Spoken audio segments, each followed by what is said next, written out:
Touch po ang maraming netizens sa litrato ng isang asong tila naiinggit sa mga hayop na alagang-alaga ng kanilang amo.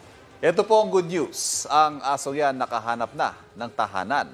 Yan ang usapang pets ni Von Aquino.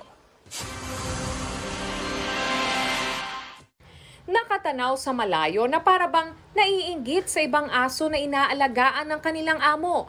Ang viral na larawang yan umantig sa puso ng netizens. Kwento ng uploader na si Anthony Hugo na isang events photographer. Napansin niya ang asong ito habang nakabreak sa kanilang photoshoot sa Quartel Heritage Park sa Oslob, Cebu noong October 22.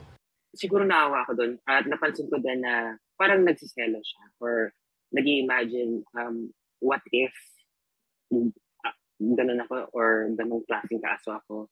Siguro hindi ako makakaranas ng ganito. I'm hungry, parang ganun. Tila sumasalamin daw ang larawang ito sa realidad ng buhay.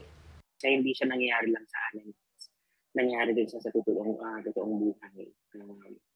Merong mga tao na halos kahit isang tuka para lang mabuhay. Tapos meron naman nabubuhay sa kamangyaan. Hindi raw kaagad na iuwi ni Anthony sa bahay ang aso dahil sa kanyang trabaho. Pero binalikan niya ito at hinanap hanggang sa muli niya itong matagpuan sa nasabing Heritage Park. Binigyan ko siya ng food, tapos unti-unti siyang lumapit sa akin. Siyempre, parang pinuko ko pa yung trust niya. Tapos, ayun, nagpapahipo naman. Tapos, nung hinipo ko na, nagpakarga naman. So, kinuha ko na siya.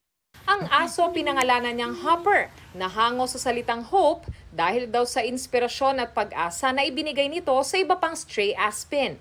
Ipinatingin daw niya si Hopper sa veterinaryo at sa ngayon, sumasailalim na siya sa gamutan para sa kanyang sakit sa balat na posible raw nitong nakuha sa pagkain ng mga seafoods na maaaring naibigay sa kanya ng mga taong napapadaan sa lugar.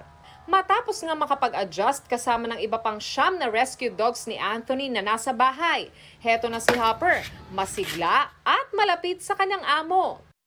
At aba, may photoshoot pa kasama ang kanyang new fur parent. Yung mga aso, mga pusa na nakikita natin sa kalsada o kahit sa anong lugar, they do have feelings as well. Please, wag na natin silang saktan.